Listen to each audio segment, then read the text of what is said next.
વિશ્વમાં વધતા તણાવપૂર્ણ માહોલ અને ઇઝરાયેલ, અમેરિકા અને ઈરાન વચ્ચેના દેશોમાં ઊભી થયેલી યુદ્ધની પરિસ્થિતિને લઈને લોકોમાં ક્યાંક ને ક્યાંક ચિંતા જોવા મળી રહી છે. રોજિંદી જીવનની જરૂરિયાતોની ચીજ વસ્તુઓના ભાવ વધારાને લઈને પણ લોકો એક તરફ ચિંતામાં છે, તો બીજી તરફ વૈશ્વિક સ્તરે પણ ચિંતા સ્વાભાવિક રીતે જોવા મળી રહી છે. જો કે જ્યોતિષાચાર્યના મતે ભારત માટે ગભરાવાની જરૂર નથી અને દેશમાં સત્તા પરિવર્તન જેવી સ્થિતિ સર્જાવાની શક્યતા ખૂબ જ ઓછી છે. સુરતના જ્યોતિષાચાર્યના જણાવ્યા અનુસાર આવનારા સમયમાં વિશ્વના કેટલાક ભાગોમાં રાજકીય અને સામાજિક ઉથલપાથલ જોવા મળી શકે છે.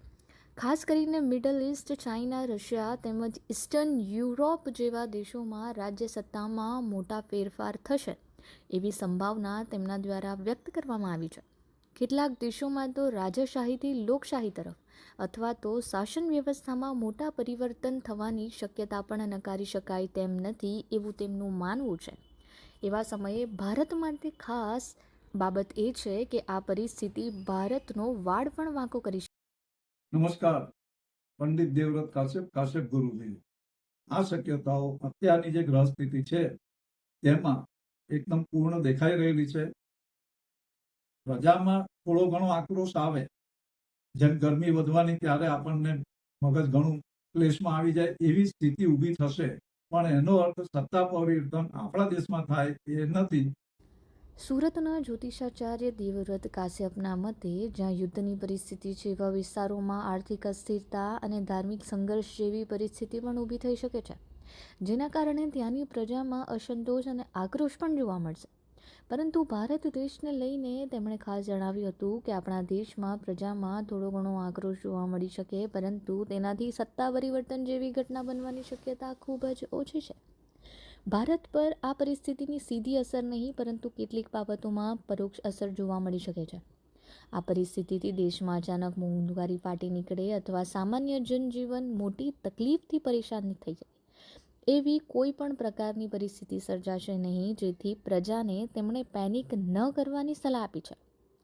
તેમનું માનીએ તો યુદ્ધની વાતોથી ગભરાવાની જરૂર નથી, પરંતુ ખાસ કરીને સરકાર દ્વારા લાગવામાં આવેલી માર્ગદર્શિકાનું પાલન કરવું જરૂરી છે.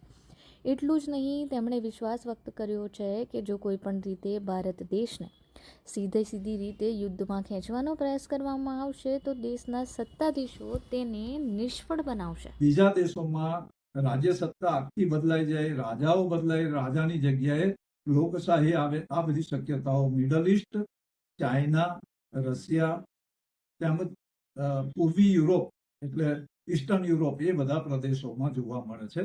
ત્યાં આર્થિક અંધાધૂંધી અને ખાસ કરીને ધર્મ યુદ્ધો જેવી સ્થિતિ થાય, ક્રુસેડ જેને કહેવાય. એટલે પ્રજાએ પેનિક ન કરવું, આ સમયમાં શાંતિ રાખીને ફક્ત સાક્ષી ભાવે બધું જોતા રહેવાનું.